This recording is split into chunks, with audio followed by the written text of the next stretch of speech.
Selamat datang warga semua. Waduh, udah lama nih nggak ngobrol-ngobrol dan diskusi ya sama warga. Balik lagi nih warga di sesi sharing untuk bulan Desember. Warga yang udah sering denger sesi sharing, udah familiar lah ya. Kalau di sesi sharing kita biasanya eh, sharing-sharing ilmu. Ini ada Mbak Amel selaku pemantik atau speakers kita malam ini ya. Terus juga saya sendiri selaku moderator, nanti kita akan bahas tentang restart our mind, cara berdamai dengan kegagalan dan merencanakan masa depan. Mungkin dari topik ini tuh cukup cukup klise ya atau cukup setiap tahun gitu ya. Mungkin ini sering dibahas gitu karena menyambut tahun yang baru gitu kan ya.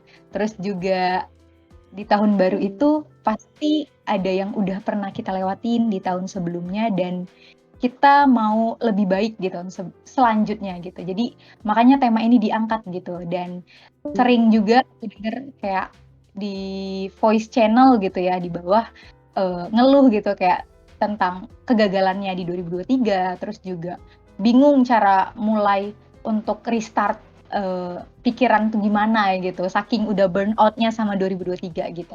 Nah, maka dari itu kita ada ini sesi sharing ngomongin tentang restart our mind. Nah, kita sambut di sini ada Mbak Amel. Halo Mbak Amel, apa kabar Mbak Amel? Halo Mbak Reka, alhamdulillah baik. Alhamdulillah. Jadi gimana nih Mbak Amel? Sekarang udah di Indonesia kan ya? Karena sebelumnya Oh kayaknya udah udah, lama wah banget kita. udah, Udah. iya, udah lama nggak join juga di Discord. Betul. Mungkin Mbak Amel dipersilahkan. Oke, makasih Mbak Reka atas kesempatannya. Jadi, halo semuanya, makasih atas kesempatannya. Jadi sebenarnya bingung juga ya, ini ngobrol-ngobrol biasa aja ya. Jadi waktu beberapa hari lalu diajak sama mereka untuk sharing-sharing lebih ke ngobrol-ngobrol aja sih ya gitu tentang itu menghadapi kegagalan dan juga merencanakan masa depan gitu kan. Sebenarnya ini sebuah topik yang wow banget sih buat aku karena aku juga sedang aku juga masih working on it, masih berusaha dalam hal itu gitu. Jadi Eee, kalau misalnya mungkin kalau sesi sharing itu banyakan yang sharing yang sudah expert atau memang, ahlinya, kalau saya tentu saja bukan gitu ya, gitu. Jadi lebih ke kayak sharing pengalaman apa yang pernah saya, lakukan dalam meng-handle kegagalan dan merencanakan masa depan itu, terus apa yang works dan apa yang masih saya, belum bisa, lakukan juga dan mungkin nanti nih, dari instead of sesi tanya jawab, kita lebih ke sesi saling sharing kali ya. Jadi saya juga bisa Boleh. jadi belajar banyak dari warga sekalian yang ada di sini gitu sih. Gitu ya Mbak Reka ya. Boleh. Siap Mbak Amel, setuju. Saya juga ya pengennya ada sharing di sini biar ada interaksi juga dan kita saling belajar kira-kira apa nih bahasanya tuh racikan terbaik gitu ya untuk bisa restart our mind tadi. Boleh, Mbak. Mhm. Oh ya sama, perkenalan nih buat yang belum kenal, tapi beberapa ini ada yang sudah saya kenal. Ya jadi aku, Amel gitu. Dari dulu sebutannya biasanya kalau di bapak-bapak ID Amel Carlos gitu. Warga lama tapi udah lama nggak join Discord nih gitu karena kesibukan. So sibuk banget enggak sih, karena satu dan lain hal gitu. Waktu dulu sempat bilang sama mereka pengen balik aktif lagi. Tapi akhirnya wacana. Jadi sebenarnya itu Makanya kita another kegagalan juga sih. waduh, nggak dong, Mbak. Sekarang aktif lagi nih buat jadi teman kita malam ini. Iya, alhamdulillah. Jadi, sebenarnya iya itu sebenarnya, dalam tanda kutip kegagalan juga karena aku kan rencananya tadinya mau resign ya waktu itu, tapi gagal resign. Oh, gagal resign jadinya. Waduh, nggak apa-apa, Mbak, nggak apa-apa. Iya, jadi ya alhamdulillah ya dikasih, apa ya, eee, apa, tidak dikasih untuk resign jadinya, dikasih kesempatan konsisten untuk lanjut terus. Untuk berkarya lebih lagi di tempat kerja sekarang. Jadi kalau cerita tentang kegagalan ya, sebenarnya ini tuh pertanyaan aku tuh jadi inget. Jadi tahun 2017 tadi aku habis buka lagi soalnya. Tahun 2017 tuh aku sempat ada ini temanku tuh ngasih challenge nulis 1 minggu selama seminggu gitu. Dia jadi kasih tema tiap hari gitu. Nah kita tulis di blog gitu. Aku sama teman-temanku lah kayak gitu. Nah ada nih satu topiknya tuh tentang kegagalan dan aku akhirnya tadi jadi buka-buka blog aku lagi. Ini aku izin sambil bacain ya. Boleh banget dong, Mbak. Silakan. Oke, nanti kita habis itu kita bahas. Jadi berapa tahun ya? 17 sampai 2002. Hampir 7 tahun yang lalu ya. Hampir 7 tahun yang lalu ternyata. Dan ternyata ketika aku baca, aku tuh agak takjub karena berarti hampir 7 tahun yang lalu itu usia aku kan berarti 23-an ya. Sekarang aku 30 by the way. Nah, itu ternyata sampai aku 23 itu surprisingly aku tuh tidak merasa banyak gagalnya atau kalaupun gagal kayak biasa aja gitu. Jadi ini waktu aku baca tuh kayak wow. Oke. Aku bacain ya. Jadi gini. Di hari kedua Volunteer Challenge untuk pekan bercerita ini, pertanyaan yang diajukan temanku ini, Kak Ombi namanya, makin serius aja. Kata bangkit pun diketik dengan caps lock semua. Bahkan di underline dengan garis tebal yang entah kenapa berwarna pink. Ngeri. Hahaha. Pertanyaan diawali dengan pertanyaan-pertanyaan pembuka. Pernah kecewa? Pernah gagal? Pernah terhianati? Pernah ada pada posisi benar-benar tak termotivasi? Pertanyaannya, bagaimana cara bangkit dari kegagalan atau kekecewaan dan lain-lain tersebut? Lagi-lagi respon pertamaku adalah senyum. Senyum dengan tampang agak-agak bego. Karena sambil berpikir. Sambil berjalan ke kantor, aku memikirkan cerita apa yang akan aku bagikan hari ini. Sejauh ingatanku, aku sangat jarang merasa kecewa mendalam terhadap suatu hal. Karena sepertinya aku orangnya susah berharap. Mungkin karena kultur Jawa yang terkenal dengan kenerimaannya itu mengalir dalam darahku. Entahlah, tapi kupikir sedikit banyak aku terpengaruh oleh ajaran mamaku untuk senantiasa bersabar. Mohon bersabar, ini ujian. Jadi kalau ingat, zaman 7 tahun lalu tuh kayak ada sound yang viral gitu. Iya. MC kayak itu kan, mohon bersabar ini ujian. Nah, saat itu lagi viral itu. Terus sebenarnya kalau kecewa-kecewa kecil seperti ditinggal kereta yang berangkat tepat di depan mata, bahkan ditinggal nikah oleh gebetan ya. Dulu aku pernah ngefans sama kakak kelas senior beda berapa tahun tuh. Dan dia menikah dan ya udah kayak bahkan dia nggak kenal siapa aku gitu ya. Aku cuma ngefans doang gitu. I see. Itu aku pernah mengalaminya gitu. Nah, kegagalan-kegagalan yang menurutku juga biasa-biasa aja, juga sering kali kutemui. Gagal menurunkan berat badan, wah sampai sekarang. Tidak pernah terpilih jadi petugas upacara sejak TK karena kurang tinggi. Tidak lolos seleksi menjadi pemain drum band ekskul yang ngehits waktu aku SMP. Tidak lolos seleksi olimpiade bahkan pada tahap paling awal yaitu di internal sekolah. Tidak jadi lulus kuliah dalam waktu 3,5 tahun, tidak kunjung dipanggil untuk interview setelah puluhan lamaran pekerjaan udah dikirim, tidak lolos seleksi pekerjaan bahkan ketika udah di tahap paling akhir, hanya bisa turut berbahagia, serius tapi bahagianya beneran, melihat keberhasilan teman-teman dekatku, teman deket banget satu geng, ada yang udah menerbitkan buku, ada yang jadi mahasiswa berprestasi, ada yang dapat beasiswa luar negeri saat itu, dia udah duluan. Bahkan gak sedikit juga yang udah menikah, aku pernah. Mungkin terlalu sering sampai aku lupa berapa banyak kegagalanku. Tapi ya udah hidupku gak lulu lantak juga kan. Jadi rasanya gak usah ya aku ceritakan. Rasanya bukan hal yang amazing untuk bisa melalui hal-hal yang biasa seperti itu. Tapi kalau kamu masih penasaran caranya, ini saat ini 7 tahun lalu nih ya. Sederhananya, aku itu orang yang memiliki kecenderungan pada internal locus of control. Kurang lebih artinya itu memandang keberhasilan atau kegagalan itu karena diri sendiri. Jadi kalau definisi yang versi aku sendiri itu aku melibatkan Allah gitu di dalamnya. Jadi kalau misalnya ketika aku menyaksikan keberhasilan orang lain sedangkan aku hanya di bangku penonton aja, aku sadar betul bahwa Allah nggak memberikannya padaku karena aku nggak cukup layak untuk mendapatkannya. Jadi usaha aku masih jauh lah dari cukup. gitu. Waktu, apa namanya, kakak kelas cem-ceman aku dulu menyebarkan undangan pernikahannya, ya aku juga tidak, aku juga ya udah sadar diri aja bahwa, oh iya emang tidak berjodoh gitu. Iya, Sederhana betul. bukan? Sederhana Sederhana sekali banget. tampaknya saat itu.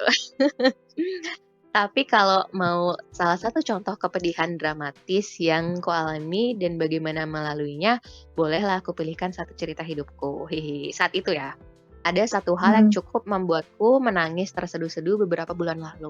Kekecewaan ini cukup mendalam buatku karena cukup memporak-porandakan kepingan-kepingan hidup yang sedang aku susun. Lebay banget. Ini tentang karir. Jadi, aku itu memahami karir itu beda dengan pekerjaan. Jadi kalau karir itu sifatnya jangka panjang, sedangkan pekerjaan itu yang jangka pendeknya gitu. Atau kalau ini nih hasil googling aku saat itu, jadi kayak a job, pekerjaan itu, ya udah pergi ke kantor untuk dapetin gaji gitu. Sedangkan karir itu adalah journey-nya, perjalanannya yang meliputi semua pengalaman kerja, pengalaman training, pendidikan dan segala macamnya dalam satu field atau sebuah karir klaster tertentu gitu. Jadi bisa dibilang aku meyakini nih bahwa pekerjaan aku saat itu tuh adalah bagian nih langkah pertama, anak tangga pertama dari upaya aku membangun karir ceritanya saat itu. Nah, terus jadi kenapa aku menangis gitu? Aku menangis karena anak tangga pertama aku saat itu, yaitu pekerjaan pertama aku itu harus aku tinggalkan lebih cepat dari yang aku rencanakan. Tenang, aku nggak dipecat kok. Alhamdulillah nggak dipecat gitu, tapi aku, dipaksa untuk resign, bukan dipaksa dari kantor juga, bukan waktu itu bukan kantor sih, maksudnya itu sekolah, aku ngajar dulu, tapi Mm-mm. oleh orang tua gitu. Jadi orang tuaku dulu tuh, bukan memaksa, tapi kayak mendorong dengan sangat keras aku untuk resign, gitu. Jadi aku waktu itu bener-bener, nangis banget gitu. Waktu itu aku udah entah berapa kali aku tuh istiqoroh, tanya sana sini, buat coret-coretan plus minusnya kalau aku resign sama kalau enggak gitu kan. Terus bingung lagi, akhirnya nangis lagi gitu. Udah berkali-kali kayak gitu sampai akhirnya, awalnya tuh aku kesel banget, lebih banyak keselnya. Jadi aku sampai mikir buruk tuh kayak dan jahatnya itu pikiran burukku itu ke orang tuaku sendiri gitu. Aku tuh kecewa banget sama bapak aku karena papaku tuh sangat menunjukkan kalau beliau itu nggak suka aku kerja kayak gitu, nggak suka aku jadi guru gitu. Terus bahkan ketika beberapa kali ada orang nanya, misalnya aku lagi pulang ke rumah itu kan aku ngekos. Kalau aku lagi pulang ke rumah terus ada kayak siapapun yang datang ke rumah terus kayak, "Wah, Mbak Amel sekarang kerjanya apa?" Terus papaku tuh kayak bilang, "Belum, belum kerja." Hmm. Aku rasanya jelek banget gitu, padahal aku udah kerja, tapi papaku bilang kayak gitu. Aku sakit banget saat itu. Terus, eee, walaupun padahal aku tahu beliau itu bukannya tidak menghargai profesi guru ya, menghargai gitu, tapi karena beberapa alasan lah kayak gitu. Jadi aku tuh kecewa banget sama beliau. Nah, sampai akhirnya beberapa bulan gitu ya, itu tuh aku ngerasa, akhirnya doa-doaku tuh terjawab gitu. Kan aku emang mintanya tuh yang terbaik ya, bukan minta untuk bertahan di pekerjaan itu gitu. Nah, lama-lama tuh aku ngerasa kok kayaknya, nggak nyaman ya, padahal itu tuh aku suka banget ngajar di situ, aku suka banget sekolahnya, aku suka banget value-nya, aku suka banget anak-anaknya. Wah, aku suka banyak hal dari situlah. Tapi kok lama-lama aku ngerasa, kok nggak nyaman, kok capek banget gitu, kok kayaknya ada yang nggak tepat ya, apa ya gitu. Sampai pada, aku tiba-tiba kayak mendapatkan pemahaman bahwa yang baik itu belum tentu tepat gitu. Jadi memang pekerjaan itu baik gitu kan, tapi mungkin saat itu nggak tepat untuk aku gitu. Terus kayak sepertinya aku terlalu terpaku nih pada rute hidup yang udah aku susun. Jadi waktu sebenarnya dari masih maba itu kan kayak udah di ini kan ya sama senior-senior tuh kayak diajarin untuk bikin rencana hidup, berapa puluh tahun ke depan, kayak gitu-gitu kan. Iya. Nah, dulu tuh aku, semangat banget. Pas kuliah pun juga ada mata kuliah namanya pendidikan karir, psikologi pendidikan karir. Nah, itu tuh aku di ini kan, salah satu tugasnya tuh bikin rencana karir sampai berapa tahun ke depan gitu kan. Nah iya, itu aku bikin karir plan gitu. Nah, menjadi guru itu tuh emang aku tulis di situ gitu. Nah, aku terlalu terpaku tuh sama itu gitu, sampai tidak menyadari bahwa sesungguhnya aku hanyalah makhluk biasa yang tidak tahu apa-apa, ya kan? Gitu. Jadi, saat itu tuh, akhirnya, waktu itu ya 7 tahun lalu aku menghadapi kegagalan itu. Jadi aku gagal merealisasikan karir plan aku saat itu dengan cara, dengan ya itu, dengan apa namanya, perenungan dan segala macam sampai akhirnya di poin bahwa oke, bahwa yang baik belum tentu tepat buat aku, bisa aja rencana aku ini tuh tidak tepat gitu kan, planning yang aku bikin nggak tepat gitu dan oke, akhirnya setelahnya aku mencari rute baru, membuat rute yang baru dengan, ya udah akhirnya resign dari sana dan meng-apply di pekerjaan, yang lain gitu. Dan ternyata di pekerjaan yang baru ini, saat itu aku sampai sekarang masih sama. Kayak gitu sampai sekarang, gitu. Jadi, itu satu satu hal ya, satu poin, Mhm. tentang kegagalan. Mmm, wait, ini aku baru buka, bentar. Ini mau Udah langsung, rame. dulu atau apa namanya, ada Aduh, sedikit Mbak lagu Amel, nih? I feel you. Aku terharu banget dengan cerita-cerita kamu dan beberapa kegagalan yang dari gagal-gagal kecil sampai gagal-gagal yang menurut aku itu cukup besar gitu loh. Jadi kayak feels-nya tuh dapet gitu loh Mbak Amel dan ini banyak yang relate dan ngerasa topik ini jadi topik yang cocok untuk dibahas gitu Mbak Amel. Tapi kalau Mbak Amel mau ada lanjutannya atau mau sharing dulu sama warga, boleh sih. Kira-kira nyamannya gimana Mbak? Boleh, mungkin aku lanjutin dikit lagi ya, habis itu kita, Silakan. sebenarnya nggak banyak Silakan. lagi sih, itu kan kayak aku flashback, tulisanku 7 tahun yang lalu ya, terus kayak aku tuh kayak sekarang berpikir kayak, "Wah, ini apakah 7 tahun yang lalu tuh aku lebih dewasa daripada aku yang sekarang?" Karena kok kayaknya 7 tahun yang lalu aku bisa bilang bahwa kegagalan-kegagalan dalam hidup itu kecil-kecil semua gitu kan, kayak, ya biasalah kegagalan biasa gitu, terus akhirnya aku bisa move on dengan cukup baik lah seperti biasa. Kok kayak sekarang kayak makin susah, entah jenis kegagalannya berbeda atau akunya yang semakin tidak bijaksana. Jadi, eee refleksi aku nih setelah membaca tulis 7 tahun lalu itu tuh kayak beda aja gitu. Sekarang nih ada banyak kegagalan juga yang masih aku berusaha untuk, hadapi. Nah, terus apa sih, mmm, aku tuh oh ya ini berkaitan sama Eee, tapi nanti untuk, discuss kegagalan nanti kita enakan discuss ya, karena ini, kalau yang tadi kan aku cara penyelesaiannya kayak gitu. Nah sekarang nih ada beberapa hal lah ya yang aku merasa gagal, tapi aku masih working on it, nanti teman-teman bisa saling sharing. Nah sekarang di yang bahasan subtopik yang kedua yaitu tentang merencanakan masa depan ya, Iya. itu aku tuh baru dapet insight bulan lalu apa ya? Oh bulan November. Jadi November itu aku sempat ikut ini, sok-sokan ikut Borobudur Marathon. Di sana ada ikutan nggak? Nggak ikut lagi. Ya, jadi padahal aku tuh orangnya ini loh, tidak tidak sporty anaknya. Jadi, dari TK, aku tuh kalau Mhm. lari, itu tuh selalu paling belakang atau yang bisa aku salib hanyalah anak-anak yang memang misalnya sakit atau asma, misalnya kayak gitu. Kan dia emang nggak bisa lari ya, kayak gitu. Nah, aku tuh cuman bisa mengalahkan anak-anak itu doang. Jadi dari TK sampai sampai sampai sampai gede lah kayak gitu. Nah akhirnya Mhm. kemarin tuh nekat ikut daftar di Borobudur Marathon hanya karena aku pengen jalan-jalan aja ke Jogja, terus kayak pengen ada alasan aja gitu.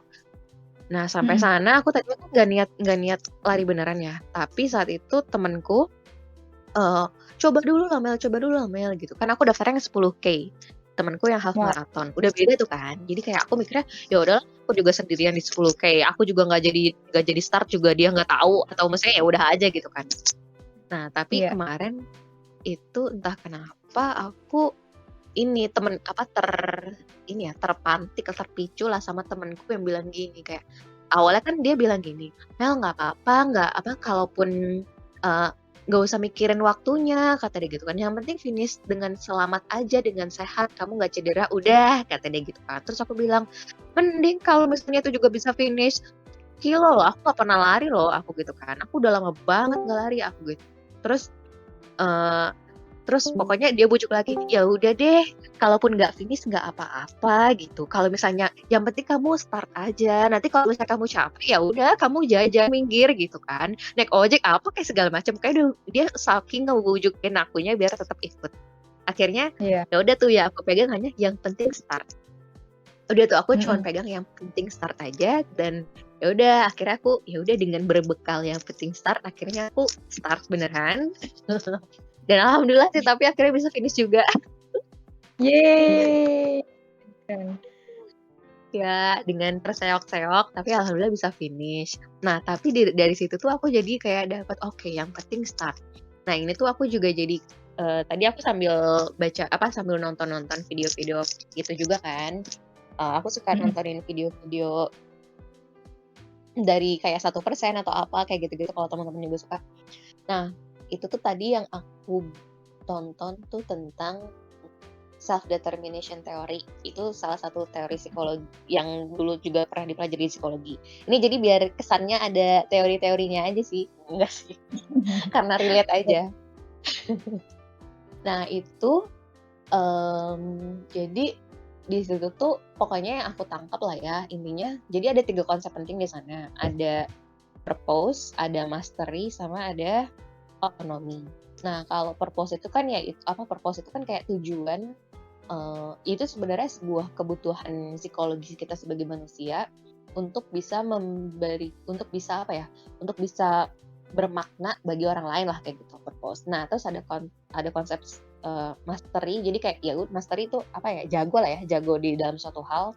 Nah sama satu lagi otonomi. Nah tapi kalau setelah pemaparan itulah yang aku tangkap yang paling mudah simpelnya adalah cara kita akhirnya bisa ngejar purpose itu dengan mastery. Jadi dengan kita explore dulu nih, kita explore banyak hal, kita cobain dan kita akhirnya dari coba banyak hal terus kita temukan satu yang kayaknya kita nih bisa nih jago di sini. Ya udah kita coba mastery hal itu.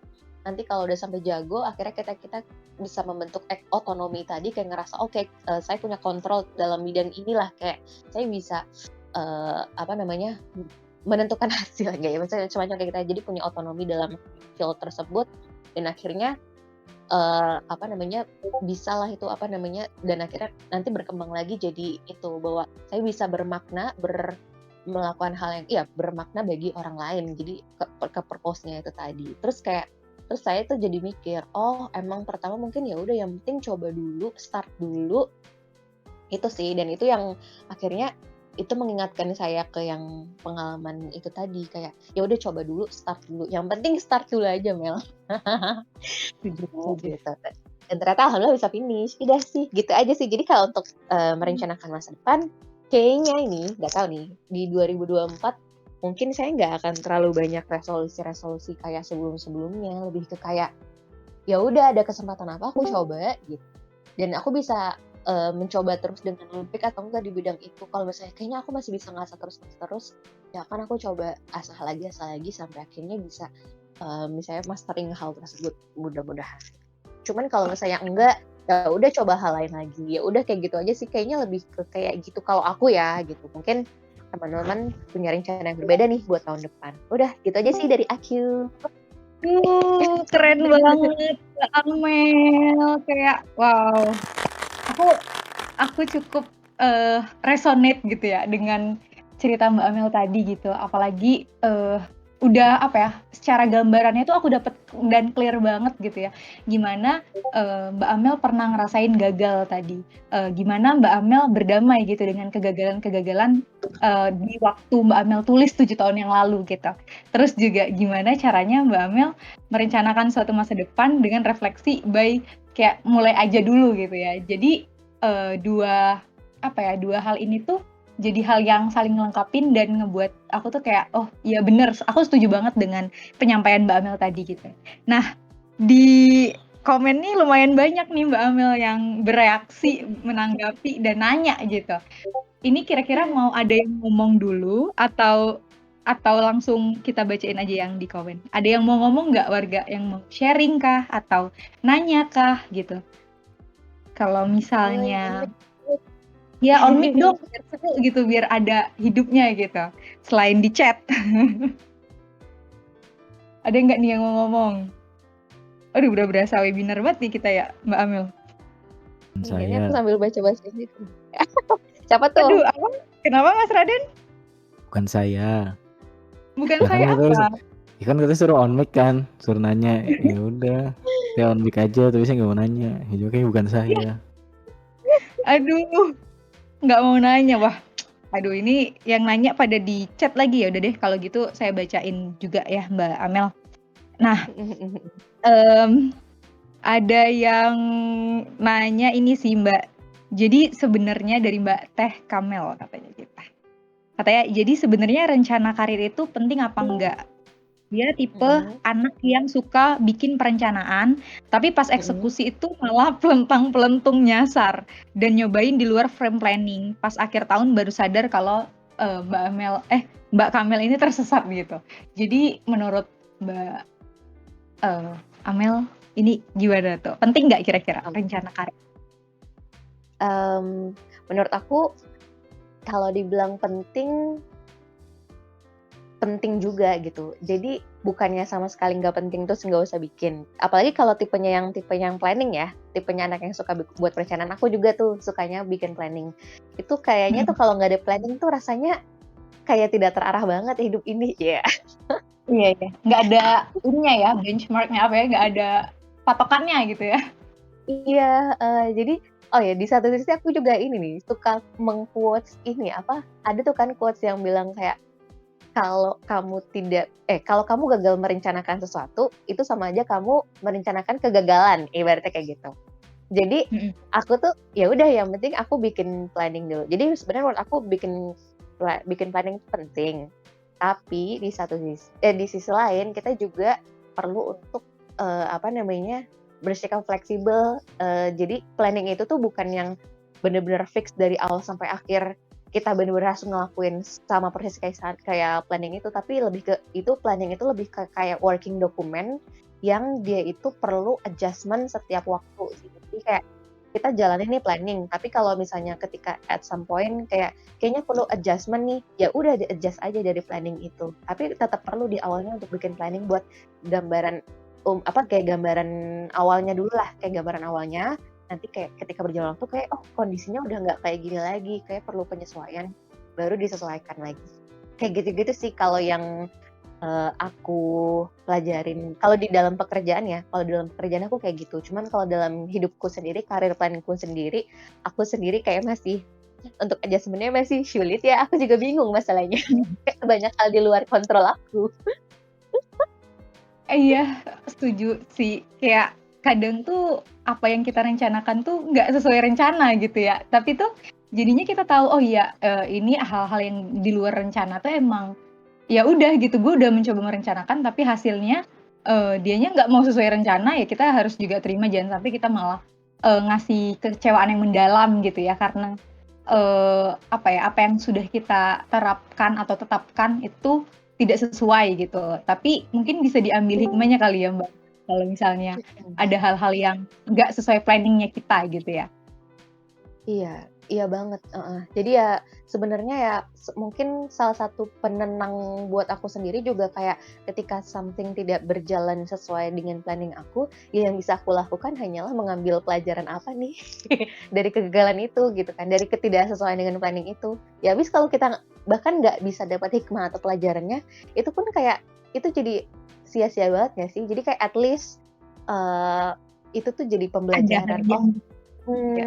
Ternyata ini ternyata di luar kontrol saya, misalnya kayak gitu. Atau memang misalnya masih dalam kontrol, tapi misalnya kayak kurang berhasil, mungkin kemarin aku strateginya kurang bagus, atau aku usahanya kurang, misalnya kayak gitu.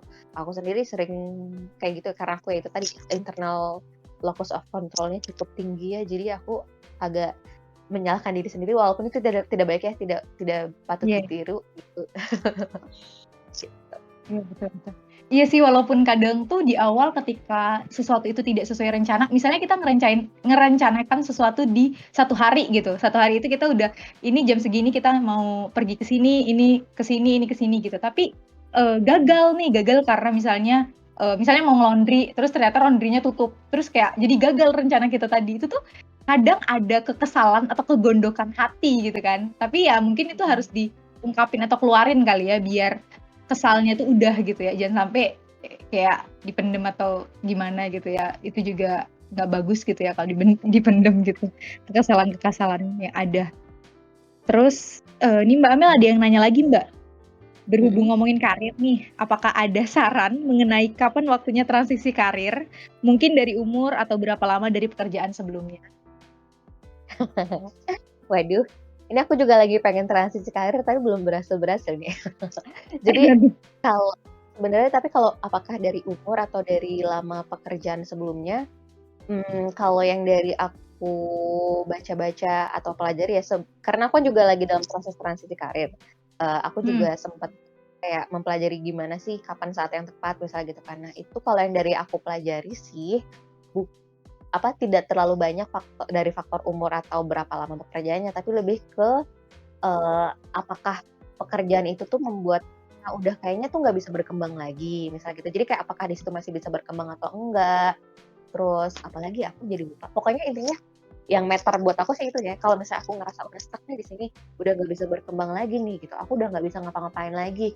Kayaknya better aku transisi atau switch karir, cari opportunity lain misalnya kayak gitu. Itu kalau aku pertimbangannya itu gitu. Itu yang aku aku pelajari juga. Cuman kalau dari segi usia mungkin ada ya dari aku nggak tahu sih kalau di bidang karir lain mungkin ada hubungannya dengan usia.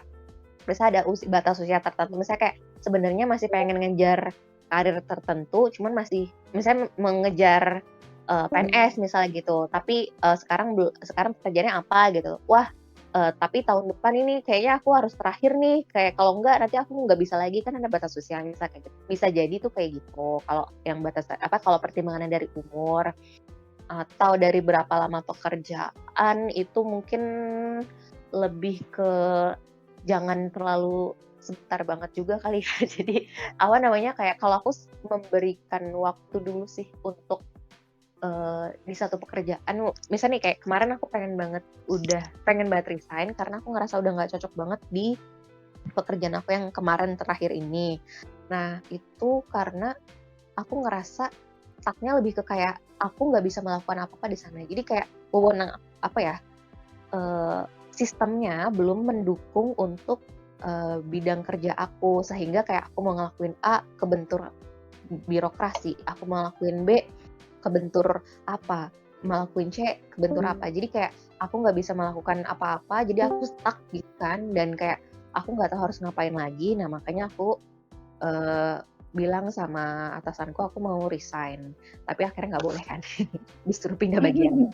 Nah itu tapi aku tuh menunda bilang aku nggak kuat, misalnya itu tuh sampai 1,5 tahun. Jadi kayak aku tuh selama 1,5 tahun itu aku tuh coba. Jadi kayak aku coba dulu sampai 1,5 tahun itu aku benar-benar kayak udah titik jenuh banget, kayak udah nggak bisa diapa-apain ini gitu.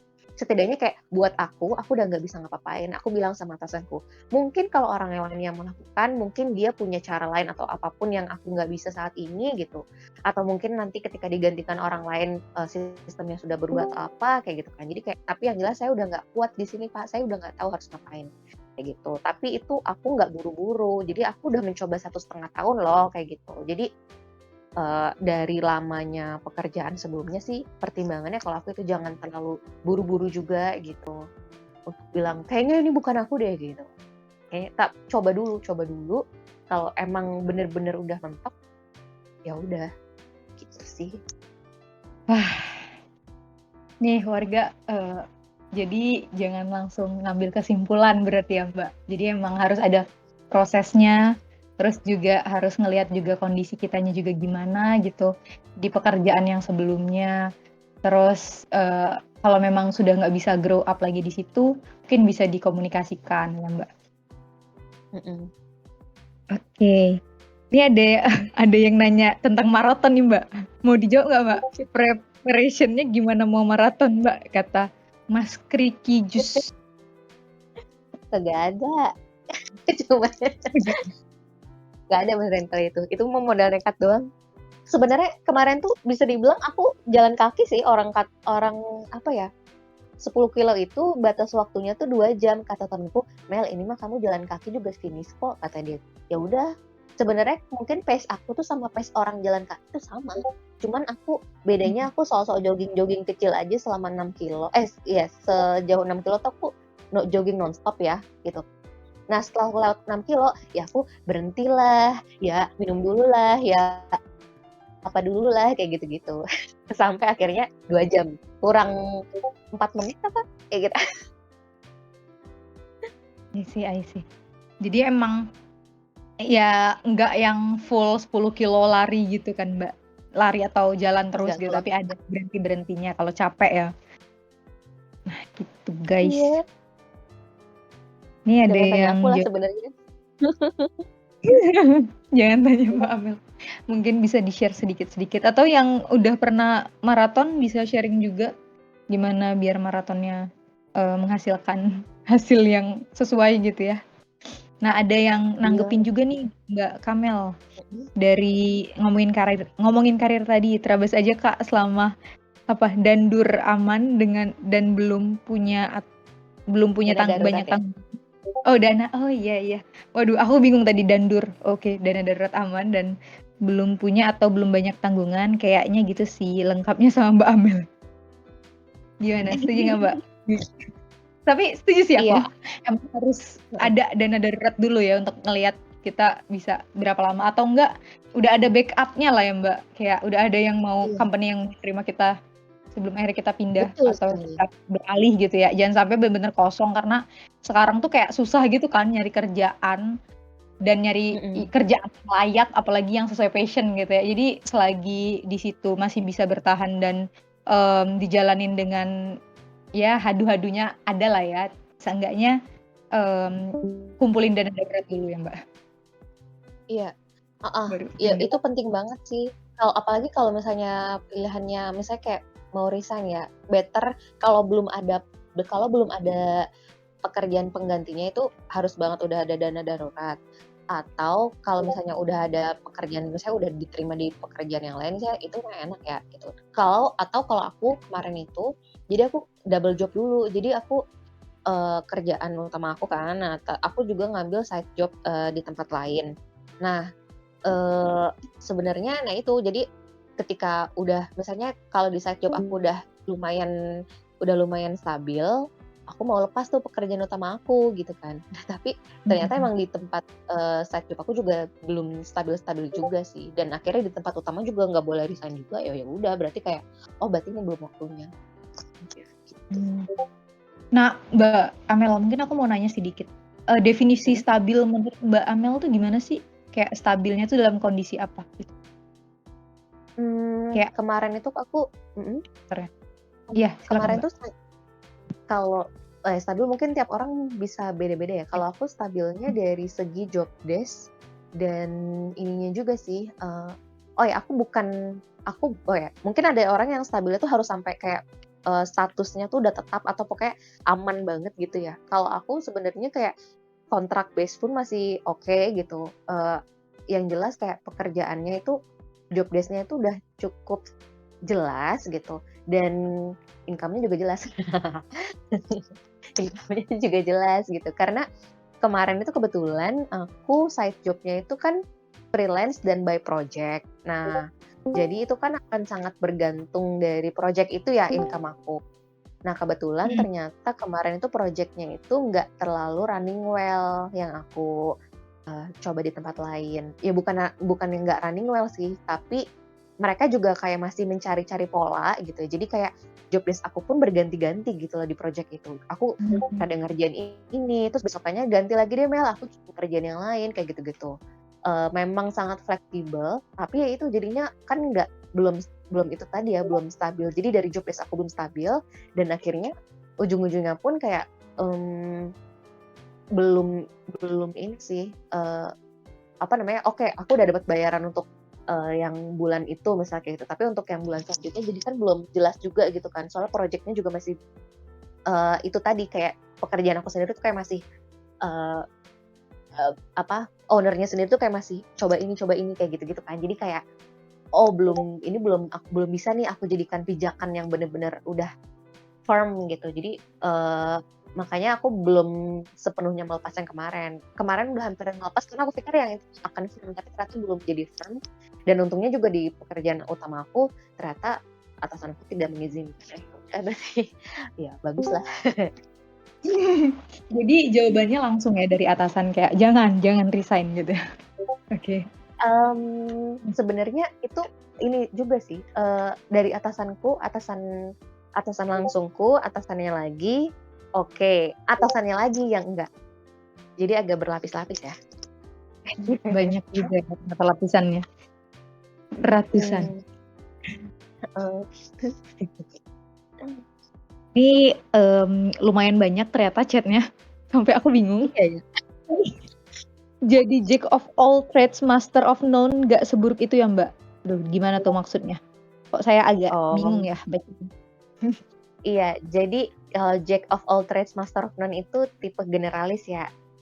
Nah, aku sebenarnya setuju dengan yang bilang generalis maupun spesialis itu nggak ada yang lebih baik ataupun lebih buruk sih. Jadi ya mungkin ya, jadi ya menurutku sih nggak masalah ya kalau yang tipe generalis. Cuman mungkin kalau tadi kaitannya dengan yang aku bilang yang coba dulu kesempatan manapun tapi dipilih satu yang master, dipilih sampai akhirnya nemu satu yang bisa ditekuni dan jadi mastering di bidang tersebut, itu nggak jadi jack of all trades, master of none juga sih, tapi lebih ke kayak kalau Pak James dulu sering bilang itu T-shape jatuhnya. Jadi kayak generalisnya, jadi kayak kita hal-hal yang lain kita tuh cukup tahu, surface-nya tuh kayak kita cukup paham, tapi kemudian ada satu bidang yang kita dalemin di situ gitu. Nah itu jadi yang T-shape itu kan. Nah itu yang dari teori ini juga mengarahnya ke sana sih. Jadi kayak kita coba banyak hal, kayak kita tahu secara umum banyak hal, tapi ada satu yang kita perlu mastering gitu. Karena kita di mastering itu jadi langkah awal untuk selanjutnya merasa punya otonomi, dan selanjutnya lagi bisa memberikan bisa mencapai bisa mewujudkan purpose itu tadi kan, memberikan makna bagi orang lain gitu sih. Jadi kalau Mbak Amel sendiri tipe yang mana nih? Tipe yang berawal dari generalis dan sedang mencoba dan masih terus mengeksplor sih kira-kira mana yang aku bisa mastering ya. Ada beberapa ya hal sih yang kayaknya mungkin pengen aku tekuni lebih lanjut, cuman ya masih sambil terus pelajarin terus sih, masih terus dalemin hal-hal itu, tapi setidaknya udah nggak se-random dulu gitu, cuman ya lagi berusaha untuk mendalami aja, masih dalam proses mendalami bidang-bidang yang pengen aku tekuni ini. Ya masih ya semua yang ada kita lakukan sekarang kan sedang dalam proses ya mungkin. Dan Mbak Amel pun sedang menuju proses itu ya. Jadi kayak apapun yang warga lakukan gitu ya, selagi itu memang kayak wajib nggak sih Mbak memasukkan passion di saat bekerja gitu? Atau malah ada beberapa orang yang mengedepankan gue harus passionate gitu. Tapi ada di sisi lain orang yang kayak gue harus dapat lebih banyak di sisi uangnya gitu. Atau kalau Mbak Amel nih tipe yang dua-duanya gitu, ngebalance antara gue harus passionate juga, tapi juga gue harus dapetin benefit yang layak gitu. Sepertinya yang ketiga ya. Aku tipe yang, tapi gini, ada orang yang buat mereka passion itu nggak penting gitu kan, karena memang ya itu nggak semua orang tahu passionnya apa. Nah kebetulan aku itu cukup tahu apa hal-hal yang membuat aku sangat passionate, apa hal-hal yang membuat aku sangat bergairah ketika melakukannya. Jadi menurut aku bisa menyesuaikan dengan passion itu akan sangat baik ya, akan sangat menyenangkan gitu. Cuman tetap be realistik juga sih gitu. Jadi aku nggak bisa ngikutin passion doang gitu. Sebisa mungkin menyeimbangkan. Jadi tetap aku suka juga dan tetap menghasilkan juga. Iya, setuju. Wah, ini mulai banyak nih pertanyaan sampai ke bawah nih. Saya bingung mau yang mana dulu. Lebih susah belajar menyelesaikan apa yang udah dimulai? Lebih susah belajar menyelesaikan apa yang sudah dimulai nggak sih? Oh, lebih susah belajar. Saya bingung sama tanggapannya. Oke, lanjut. Ya, ini Lebih susah belajar menyelesaikan apa yang udah dimulai nggak sih ya? Susah nggak Lebih belajar susah belajar menyelesaikan apa yang udah dimulai nggak sih? Ya menyelesaikan apa yang tadi kan ya apa yang penting mulai aja dulu. Emang menyelesaikan itu emang lebih susah. Iya, menyelesaikan itu susah. Tapi once kita udah start, at least itu kita udah mengambil satu langkah ya. Tinggal menyelesaikannya ini memang PR lagi gitu. Tapi ya kalau buat aku ya, ini lagi-lagi mungkin tiap orang beda. Kalau buat aku, terutama kayak pas lari kemarin, buat aku cukup yang penting mulai dulu. Karena kalau aku udah mikirin endingnya kayak apa, aku nanti nggak bakalan lari-lari gitu. Ya, seru. Saya tertampar. Saya mulai tertampar di titik ini. Oke. Mbak, ada yang nanya lagi nih. Selesaikan Reka. Anda juga tertampar ya? Tertampar apa? Emangnya ada yang nampar? Udah selesai. Oke. Resolusi tahun ini mungkin akan nambah. Tahun ini 8K, mungkin tahun depan 16K. Oke. Mantap Pak sayang anak, mantap. Gas. Mantap ya Pak sayang anak, keren dah pokoknya. Panutan. Mbak, ada pertanyaan Mbak? Seru nih.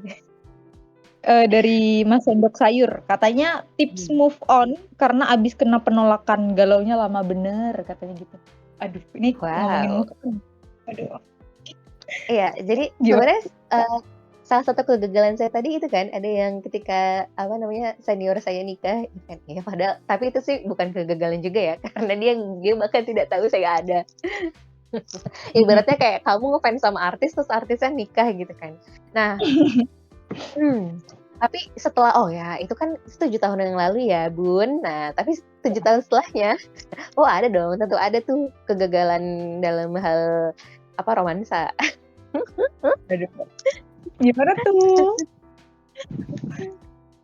Jadi kalau karena habis ditolak ya, aku pernah loh ditolak. Tapi waktu itu aku nggak ngerasa gagal karena apa ya dulu tuh.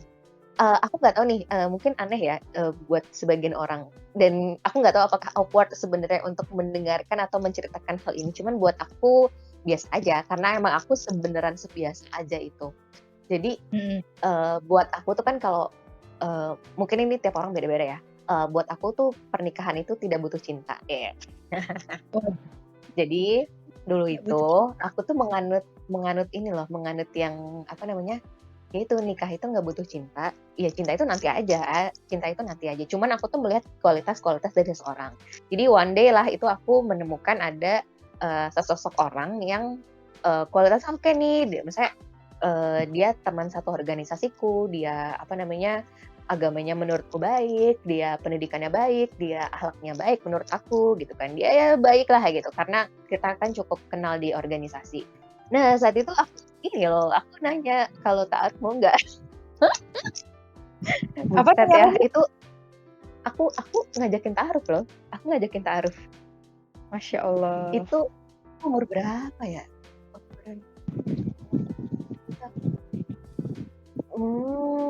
Sebelum 25 lah pokoknya. Sebelum 25. Terus dia dia beristiqoroh dulu lah ya gitu. Dia 3 hari dia beristiqoroh gitu. Terus akhirnya kata dia kayaknya tidak menemukan kemantapan gitu. Oh ya udah. Terus sesimpel oh ya udah, oke, makasih ya Kak. Aku gitu doang. Terus ya udah abis itu tuh kayak beberapa minggu kemudian kayak aku ngundang dia buat jadi pembicara di acara aku. Ya udah biasa aja gitu. Karena memang sebiasa itu gitu. Jadi kayak kalau buat aku kayak move on karena abis kena penolakan semudah itu ya. Mohon maaf nih Sendok Sayur ya. Mungkin kisah kita berbeda. Aduh. Karena aku nggak pakai rasa gitu. Berarti jangan mulai pakai rasa dulu ya Mbak. Tapi nanti kalau udah diterima baru tumbuhin rasanya ya. Bukan kalau udah terima, kalau udah nikah sih. Enggak, tapi kalau udah nikah. Aduh, salah nih saya. Tapi ini value tiap orang beda ya. Jadi kayak itu tidak bisa dipaksakan ke semua orang. Itu buat aku. Gitu. I see. Pak, kenapa pembahasannya ke asrama nggak tuh, ke asmara, karena tadi ada yang tadi kita bahas tentang kegagalan. Salah satu kegagalannya tadi adalah tentang asmara. Kayak gitu, Mas Mit. Gitu. Oh, Terus seru. Mana lagi nih kita bacain. Tadi ada yang ngomong tentang keberhasilan mana ya tadi? Kok saya hilang? Bentar, Mbak.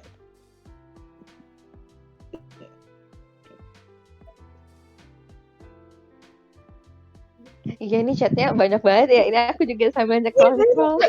Bingung nih. Mana tadi ya pertanyaannya ya? Kok hilang tiba-tiba? Nah, boleh nanya serius nggak? Ini dari Pak Sayang Anak. Kapan Boleh, manusia dianggap berhasil katanya? Oh, ternyata ada pertanyaan di atas. Oke, itu dulu aja. Kapan manusia berhasil? Kapan manusia dianggap berhasil? Mm-mm. Nggak tahu juga ya. Oh, mungkin subjektif ya. Subjektif makna keberhasilan tiap orang tuh. Mungkin ada yang kalau memang tipenya planning yang sudah punya rencana terus kayak kenyataan sesuai dengan rencana itu bisa jadi dianggap itu berhasil gitu kan.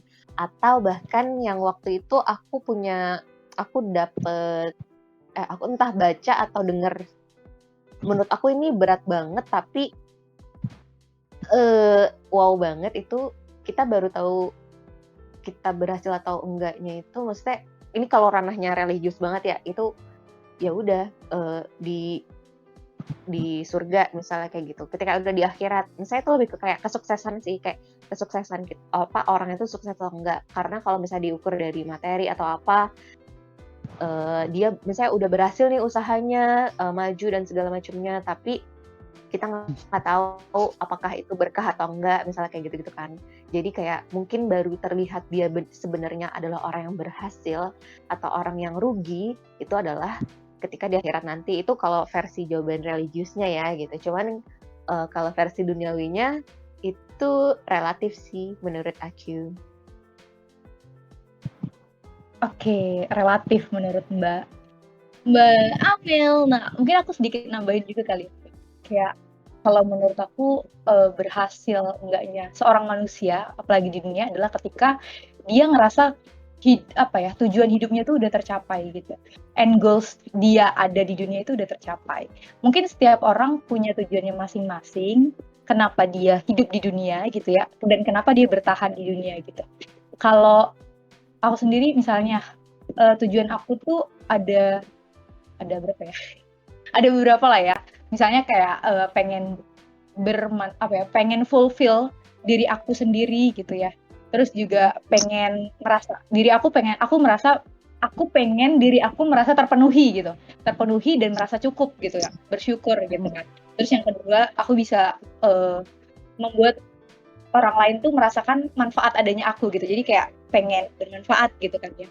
Terus juga bisa ya seenggaknya dari mulai sampai dengan sekeliling dan ya seluas-luasnya gitu ya, kerasa manfaatnya gitu. Jadi kalau menurut aku keberhasilan seorang manusia itu ketika dia sudah mencapai titik bahagianya dia dengan mencapai tujuannya tadi. Tujuannya untuk ada di dunia dan tujuan dia bertahan hidup di dunia gitu sih kalau aku. Mantap sekali. Ya. Gitunya. Mungkin yang lain warga-warga juga boleh sharing sih, ya Mbak ya. Yoi, apa berhasil versimu gitu kan. Iya, apa berhasil versi kalian nih guys? Ini warga boleh di-share juga. Nah, ada pertanyaan lagi tadi kelewat sih aku. Dari dari Mas Kriki Jus juga. Nanya, T-shape generalis tapi perlu didalemin yang mau dimasteri supaya jadi unique selling point gitu ya Mbak? Yang tadi T-shape. Iya, yang gitu. Jadi ya betul gitu Mas Kriki Jus. Jadi emang harus didalami. Kalau T-shape, kalau M-shape saya agak lupa. Kalau M-shape berarti ada tiga hal yang di mastering. Sebenarnya maksudnya lebih dari satu lah ya kayak gitu. Jadi kalau T kan satu hal nih yang didalemin banget. Cuman kalau M berarti kayak ada 3 hal lah kurang lebih kayak gitu yang didalemin. Jadi ada beberapa hal yang didalemin, tapi ada banyak hal yang kita juga cukup tahu kayak gitu. Wah, betul, Mbak. Tadi ngomongin tentang berhasil nih, banyak juga yang komen di kolom chat, Mbak. Kalau dari Mbak Kito mau ngomong nggak nih? Sos Kito mau ngomong nggak atau mau sharing aja nih? Kalau di chatnya sih gini, kalau berhasil versi saya adalah ketika seseorang tidak mengulang kesalahannya terus-menerus. Wah, iya itu juga. Boleh. Jangan sampai Aduh, bener. saya merasa belum berhasil sih. Soalnya saya sering mengulang kesalahan. Aduh. Nah, apa ada orang yang kekurangan dari segi finansial tapi tiap hari bisa tersenyum? Apa mereka bisa dibilang tidak berhasil? Enggak juga. Kurang, nah itu tadi kan sebenarnya kalau menurut aku ya, itu tadi versi keberhasilan orang-orang kan beda-beda ya, subjektif. Jadi kayak tidak melulu dari finansial, bisa jadi ya itu tadi dari perasaan fulfilled. Ada kan orang yang misalnya ada tuh kayak temenku dia memang sukanya itu maksudnya dia punya skill yang sebenarnya kalau dia punya banyak skill yang cuan banget kalau mau dicuanin ya. Cuman dia tuh enggak hobi nyari duit, jadi dia hobinya itu kegiatan sosial. Jadi ya udahlah itu skill-skill dia yang cuanable itu dia pakai untuk kegiatan-kegiatan sosial yang tidak menghasilkan cuan lah ibaratnya kayak gitu. Dan dia senang. Dan menurutku dia berhasil dalam versinya sih. Jadi menurut aku dia berhasil gitu. Iya, setuju. Apa ya? Emang relatif banget sih berhasil itu tergantung dengan cara pandang kita terhadap keberhasilan tersebut gitu ya. Ketika kita udah ngerasa bahagia dengan pencapaian sekecil apapun ya mungkin itu bisa dikatakan berhasil ya Mbak. Jadi kayak nggak bisa semata-mata kita ngejudge orang yang dia kekurangan finansial tapi dia tetap bisa tersenyum itu nggak berhasil gitu ya. Tapi ya relatif mungkin ketika dia kekurangan finansial tapi dia merasa hari-harinya selalu cukup dan dia bersyukur gitu ya. Bisa dikatakan ya dia berhasil melewati hari itu gitu. Dan mungkin berkaitan juga dengan yang tadi Reka bilang bahwa tergantung tujuan hidupnya juga ya. Jadi kalau memang tujuan hidupnya bukan untuk cari uang, tapi lebih kayak cari kepuasan batin misalnya kayak gitu. Dan kalau dia udah achieve itu ya why not gitu kan. Jadi kayak tergantung rencananya, planningnya tiap-tiap orang kan beda-beda ya. Gitu planning hidupnya ada yang yaitu mengejar kesuksesan finansial ya nggak masalah, berarti dia kan standarnya berhasil itu kan dari segi finansial. Ada yang mengejarnya itu kesuksesan dalam rumah tangga misalnya gitu, yang penting keluarganya utuh, bahagia, harmonis gitulah. Jadi walaupun makan tempe itu aku by the way di keluargaku, tapi kita bahagia gitu kan. Ya udah ya berhasil tuh versi kami misalnya kayak gitu. Atau beda-beda kan tiap orang. Nice sih. Wah ini udah jam 9 ya, tapi masih ada nih yang bertanya nih. Tapi ya udahlah ya kita selesaikan chat yang ini. Tanggapan-tanggapan di chat ini warga. Dari Pak Sayang Anak lagi. Jadi apa resolusi tahun depan? Mbak Amel. Kalau Pak Sayang Anak katanya sudah sejauh mana saya bersyukur di tahun lalu resolusinya. Masya Nah, Allah. kalau Mbak Amel? Masya Allah. Apa ya? Aduh apa ya? Oh, resolusi ya. Jadi karena aku sedang tidak terlalu fokus pengen bikin resolusi, mungkin kayak lebih ke rencana aku dalam waktu dekat kali ya. Gak tahu sih, belum terlalu apa ya. Masih ada beberapa hal yang pengen aku explore dan ada beberapa hal yang pengen aku dalemin. Lebih ke kayak gitu, ngejalanin apa yang udah direncanain dari kemarin-kemarin aja sih. Gitu sih.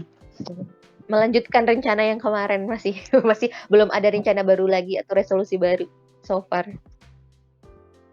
Oke Mbak. Ini Mas Dino ini nanya juga, sekalian tanya definisi gagal juga Pak, biar Abdul katanya. Definisi gagal gimana tuh Mbak? Tadi kan definisi berhasil, ini gagal. Kalau gagal gimana tuh? Kalau gagal ya berarti tidak berhasil ya. Kebalikannya ya, setuju sih. Aduh. Apa ya, kalau definisi-definisi bingung juga ya. Mungkin ya karena definisi berhasil itu tadi menurut aku subjektif, gagal juga bisa jadi subjektif ya. Buat aku dia gagal, misalnya buat aku sendiri aku gagal, buat orang lain enggak kali Mel, itu sering kali terjadi gitu kan. Tapi ya udah aja, menurut aku ini gagal karena tidak sesuai dengan rencana aku, misalnya gitu kan. Iya. Nah itu sih mungkin kata kuncinya gagal itu ketika sesuatu itu nggak sesuai sama rencana kita gitu. Jadi kita ngerasa kecewa dan kayak gue gagal nih gitu. Padahal ya belum tentu gagal, emang belum aja, waktunya belum di situ gitu loh. Iya, Jadi bisa jadi kayak gitu. Tapi bisa jadi kadang-kadang kalau dieksplor lagi nih tadi, tapi kan ada hikmahnya. Berarti mungkin bisa jadi ini bukan kegagalan. Ada juga yang bilang bukan gagal, hanya kesuksesan yang tertunda. Ada aja kan. Jadi kayak sebenarnya kalau dari definisi bahasa istilah itu tuh kayak orang bisa sangat ini banget sih. Tergantung konteks ya.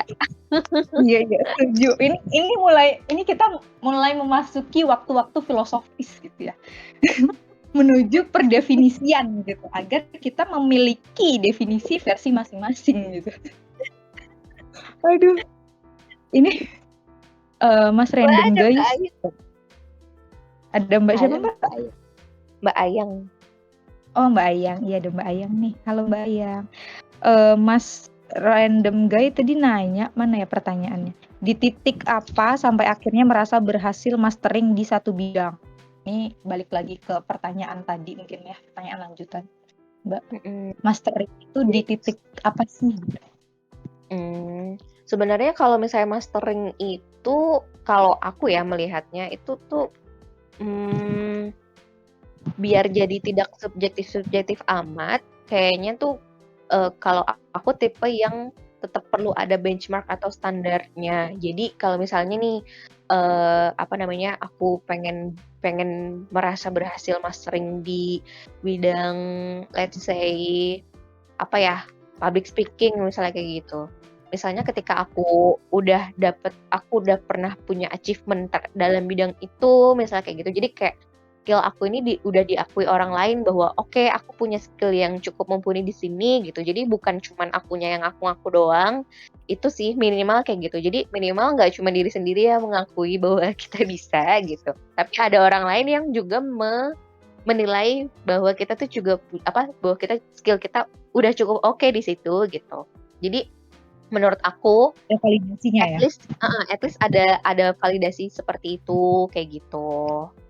Bisa dalam bentuk ya itu misalnya entah itu sertifikasi kalau untuk beberapa skill tertentu atau misalnya ada portofolio yang terus juga diakui oleh orang-orang, iya ini keren atau apa kayak gitu, di acknowledge orang misalnya kayak gitu, itu mungkin baru bisa dikatakan kita cukup mastering hal tersebut sih menurut aku. Nah gitu Mas Random guys. Ini kayaknya udah banyak reaction ya yang mungkin juga menjadi akhir dari sesi sharing kita malam ini warga. Nah mungkin sebelum mengakhiri nih dari Mbak Amel sendiri, kayak untuk memulai di 2024 itu kan kita mau restart our mind nih. Kayak gimana sih caranya biar bisa melepaskan 2023 dengan damai dan memulai 2024 dengan gembira lah ya, dengan riang gembira gitu, dengan penuh antusias untuk menjadi lebih baik gitu. Iya. Iya, jadi kalau aku, jadi kayaknya mengaitkan dari yang kegagalan tadi sama yang merencanakan masa depan ya.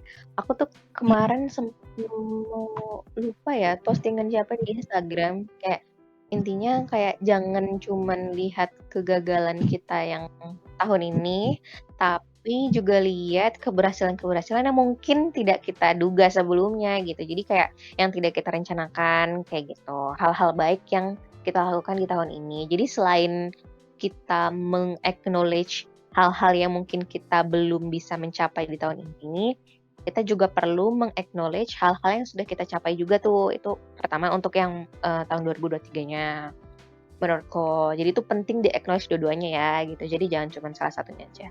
Terus buat kedepannya lebih ke ini sih, apa namanya, cara orang bikin resolusi kan beda-beda ya. Ada yang emang benar-benar kayak, oke, beneran bikin resolusi serius banget mulai tanggal 1 Januari, ya nggak apa-apa, ada yang kayak gitu, ya silahkan. Terus ada juga yang kalau, yang juga lagi aku pakai sekarang, aku nggak terlalu saklek dengan hal itu, lebih ke kayak, ya udah tinggal ngelanjutin yang kamu kemarin aja, jadi kayak nggak terlalu ada perubahan signifikan yang harus ada resolusi besar-besaran, di tahun baru ini. Lebih ke kayak, ya udah lanjutin, kan ya bagaimanapun kita kan selalu ingin lebih baik dari hari sebelumnya ya, gitu. Jadi ya udah sebagaimana biasanya aja aku berusaha untuk ya kedepannya lebih baik, apa yang kemarin kurang diperbaikin, apa yang apa namanya, kemarin udah oke, itu dipertahanin atau ditingkatin, lebih ke kayak gitu. Terus lebih ke meng-appreciate hal-hal kecil yang luput gitu kan. Karena aku tipenya juga lebih sering, jadi automatically aku tuh akan melihat kegagalan aku. Nah, aku tuh perlu effort untuk melihat keberhasilan aku gitu. Nah, jadi kayak aku pay attention more ke hal-hal itu gitu, biar bisa balance, nggak terlalu stres sendiri. Nah, kedepannya juga aku lebih ke kayak gitu, jadi kayak ngelanjutin. Ada juga yang kemarin aku lihat di postingan siapa, intinya kalau dia tuh kalau resolusi, kalau dari beliau itu key points-nya adalah jangan muluk-muluk, karena takutnya, apa namanya, kalau rencananya terlalu besar, nanti akan jadi kitanya tuh udah kecapean duluan, misal kayak gitu. Ada juga yang strateginya, ubah identity dulu, kayaknya dulu pernah dijelasin juga sama Pak James, itu dari buku apa gitu. Jadi kayak kita mengubah mindset kita, identity kita dulu, nah nanti kita akan nanti kebiasaan kita, hal-hal kecil yang kita lakukan itu akan ikut berubah juga. Karena kayak, oh gue misalnya kayak identity yang pengen kita bangun adalah, misalnya aku adalah seorang yang jujur nih, kalau pakai metode itu yang lagi pengen aku bangun adalah aku pengen menjadi seorang yang homemaker. Aku adalah seorang homemaker. Jadi aku tuh sebelumnya aku bukan orang yang suka beres-beres atau mengurus rumah ya. Aku anaknya kelayapan mulu gitu kan. Nah, Hmm. aku nih pengen membentuk identitas baru nih. Aku adalah seorang homemaker. Jadi aku akan lebih take care of my house. Jadi benar-benar perhatiin rumahku, beresin, bersihin, menata biar lebih nyaman ditinggali dan segala macamnya. Nah, nanti itu akan ter apa ya, dengan aku membentuk identity itu, aku akan melakukan hal-hal yang sejalan dengan identitas baru tersebut sih. Jadi kayak, oh ya kan aku homemaker gitu. Jadi kayak oke, aku akan misalnya kayak weekend, daripada aku yang tadinya mau ngelayap kemana-mana, enggak deh, mendingan aku di rumah beresin apa, kayak gitu-gitu sih. Lebih ke kayak gitu. Bisa juga caranya kayak gitu. Jadi kayak cara tiap orang mungkin bisa beda-beda. Silahkan temukan cara yang menurut teman-teman paling nyaman dan paling sesuai dan paling bisa dilakukan. Oh, karena kata kuncinya. Tapi ini dari versi aku. Kalau nggak diikutin nggak apa-apa. Yang penting dimulai. Yang penting mulai. Just do it guys, just do it. Aduh. Wah, dapat banyak sharingnya juga dari Mbak Amel, dari warga. Ini banyak yang cerita juga Mbak Amel. Ini ada yang bilang lagi asyik-asyiknya upgrade skill dan diri sendiri, menikmati sekali prosesnya. Tetangga be like, anak Pak TW sudah diterima kerja di company. Nangis lagi, jadi berasa gagal dan berguna prosesnya, dan malah ujung-ujungnya cepet-cepetan dalam proses. Waduh, kayak balapan ya jatuhnya. Ya, padahal kan proses tiap orang juga beda-beda ya Mbak. Cuman tetap mungkin bisa Peluk kali ya. Bukan balapan. jauh Teh Kamel. Kamel. Yang penting jangan capek memahami maunya dan nyamannya diri sendiri seperti apa dan mau dibawa kemana. Yuk semangat, one day at a time. Kalau capek istirahat guys. Istirahat warga. Kadang emang harus kenal diri sendiri dulu. Jadi melo ya. Ini kita di akhir tahun ini kita melo-melo bersama. Aduh, nggak apa-apa guys. Tapi yang penting nanti di awal tahun kita semangat lagi. Semangat ya Mbak Amel. Semangat warga, semangat. Nah, semangat. Semangat. Mbak Kito. Sos Kito gimana nih? Aduh. Oke. Mbak Amel ada lagi yang mau disampaikan atau warga ada yang mau sharing sebelum saya tutup nih? Udah lewat lumayan ya. Seperti yang dijanjikan. Ini ditutup Ada sesi ini, habis itu kita ngobrol-ngobrol santai aja kan? Iya, setuju. Itu maksud saya biar Mbak Amelnya nggak capek juga. Saya juga nggak ngomong sendiri sama Mbak Amel. Biar kita ngobrol di bawah gitu guys. Ya nggak Mbak Amel? Aduh. Yoi. Yuk. Ya udah kalau gitu warga mungkin aku tutup dulu ya karena tadi dimulai gitu ya. Jadi harus diakhiri. Kalau mau tetap di sini juga boleh. Kita open mic aja gitu ya. Kalau mau tetap di sini biar saya screen recordnya saya tutup gitu ya. Ya udah kalau gitu saya selaku moderator pamit undur diri warga. Makasih Mbak Amel atas sesi sharingnya yang mulai dengan cerita dan sharing-sharing juga warga di komen. Wah ini sangat ramai ya. Halo guys. Astagfirullahaladzim.